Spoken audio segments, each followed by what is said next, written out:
കുട്ടനെല്ലൂർ സഹകരണ ബാങ്ക് തട്ടിപ്പ് കേസിൽ CPM-ൽ നടപടി. Ulloor area secretary KP Paul, മുൻ ബാങ്ക് പ്രസിഡന്റും DYFI നേതാവുമായ റിക്സൺ പ്രിൻസ് എന്നിവരോടും വിശദീകരണം തേടി. വ്യാഴാഴ്ച ചേരുന്ന ജില്ലാ കമ്മിറ്റി യോഗത്തിൽ തീരുമാനമുണ്ടാകും. 32 കോടി രൂപയുടെ തട്ടിപ്പിൽ കുട്ടനെല്ലൂർ ബാങ്കിനെതിരെ ED അന്വേഷണം ആരംഭിച്ചിട്ടുണ്ട്. ജെയ്സൺ ചാമവളപ്പിൽ നമ്മൾ കരുവന്നൂർ ചർച്ച ചെയ്തു. പല ബാങ്കുകളിലെ തട്ടിപ്പുകൾ പുറത്തു വരുന്നു. ഇപ്പോൾ കുട്ടനെല്ലൂരിലും എന്താണ് സംഭവിച്ചത്? അരുൺകുമാർ, തീർച്ചയായും CPM-നെ വിടാതെ പിന്തുടരുകയാണ് സഹകരണ ബാങ്ക് തട്ടിപ്പ് വിഷയങ്ങൾ. കരുവന്നൂർ CPM-നെ വലിയ പ്രതിസന്ധിയിലാക്കിയിരുന്നു. കഴിഞ്ഞ തിരഞ്ഞെടുപ്പും തുടർന്നുള്ള നേതാക്കളെ ഒക്കെ പ്രതിക്കൂട്ടിലാക്കുന്ന സ്ഥിതിയിലേക്ക് കരുവന്നൂർ ബാങ്ക് തട്ടിപ്പ് എത്തിയിരുന്നു. അതിനെ തുടർന്നാണ് ഇപ്പോൾ CPM-ന്റെ സമ്പൂർണ്ണ നിയന്ത്രണമുള്ള കുട്ടനെല്ലൂർ സഹകരണ ബാങ്കിലെയും തട്ടിപ്പ് സംബന്ധിച്ച അന്വേഷണം എൻഫോഴ്സ്മെന്റ് ഡയറക്ടറേറ്റ് ആരംഭിച്ചിരിക്കുന്നത്. പക്ഷേ ഇതുമായി ബന്ധപ്പെട്ട് CPM പെട്ടെന്ന് തന്നെ ഒരുപക്ഷെ കരുവന്നൂരിൽ നിന്നും പാഠങ്ങൾ ഉൾക്കൊണ്ടാകാം ഒരു നടപടിയിലേക്ക് കടക്കുന്നതെന്ന് നമുക്ക് പറയേണ്ടി വരും. ഇന്നലെ MV ഗോവിന്ദൻ, CPM സംസ്ഥാന സെക്രട്ടറി MV ഗോവിന്ദന്റെ നേതൃത്വത്തിൽ നടന്ന ജില്ലാ സെക്രട്ടേറിയറ്റ് യോഗത്തിലാണ് ഇത് സംബന്ധിച്ച ചില നിർദ്ദേശങ്ങൾ വന്നിരിക്കുന്നത്. ഒല്ലൂർ ഏരിയ സെക്രട്ടറിയായ KP പോളിനെയും അതുപോലെ തന്നെ ബാങ്ക് പ്രസിഡന്റായിരുന്ന റിക്സൺ പ്രിൻസ്, അതായത് DYFI ജില്ലാ സെക്രട്ടേറിയറ്റ് അംഗമാണ് റിക്സൺ പ്രിൻസ്,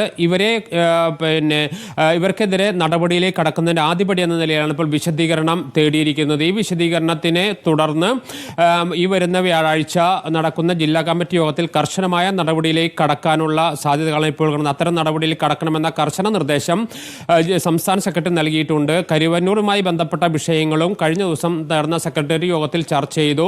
അത്തരമൊരു നടപടി ഉണ്ടാകാൻ പാടില്ല. കർശനമായ നടപടികളിലേക്ക് ഉത്തരവാദിത്തപ്പെട്ട നേതാക്കൾക്കെതിരെ കർശനമായ നടപടിയിലേക്ക് കാര്യങ്ങൾ പോകണമെന്ന നിർദ്ദേശം നൽകിയിട്ടുണ്ട്. അതിന്റെ പശ്ചാത്തലത്തിൽ കൂടിയാണ് ഇപ്പോൾ KP പോളിനെതിരെ അതുപോലെ തന്നെ റിക്സൺ പ്രിൻസിനെതിരെയും നടപടികളിലേക്ക് CPM കടക്കുന്നത്. 32 കോടി രൂപയുടെ തട്ടിപ്പാണ് ഈ കുട്ടനെല്ലൂർ ബാങ്കുമായി ബന്ധപ്പെട്ട് നടന്നിരിക്കുന്ന ഈ സംഭവത്തിൽ കർശനമായ അന്വേഷണം എൻഫോഴ്സ്മെന്റ് ഡയറക്ടറേറ്റ് ആരംഭിച്ച് കഴിഞ്ഞിട്ടുണ്ട്. ഈ പശ്ചാത്തലത്തിൽ കൂടിയാണ് CPM-ന്റെ നേതാക്കൾക്കെതിരെ നടപടിയിലേക്ക് പാർട്ടി കടക്കുന്നത്. ഓക്കെ, കരുവന്നൂരിന് ശേഷം കുട്ടനെല്ലൂരിലും തട്ടിപ്പ് എന്ന് പറയുന്നത് നമ്മളെ വല്ലാതെ ആശങ്കപ്പെടുത്തുന്നുണ്ട്.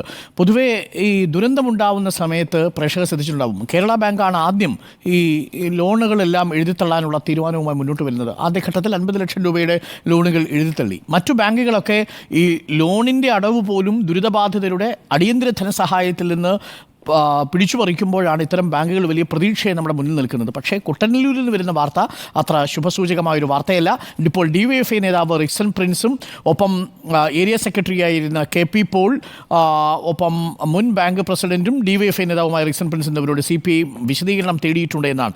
കരുവന്നൂരിന് ശേഷം കുട്ടനെല്ലൂരിൽ വലിയ തട്ടിപ്പിൻ്റെ വാർത്തയാണോ ഇനി നമ്മളെ കാത്തിരിക്കുന്നത്? എന്തായാലും ED അന്വേഷണം ആരംഭിച്ചിട്ടുണ്ട് എന്നാണ് ജെയ്സൺ ചാമവളപ്പിൽ പറയുന്നത്. പാർട്ടിയിലും ചില ആളുകൾക്ക് ചില വിവരങ്ങൾ, ചില സൂചനകൾ ലഭിച്ചിട്ടുണ്ട് എന്നാണ്. നമ്മൾ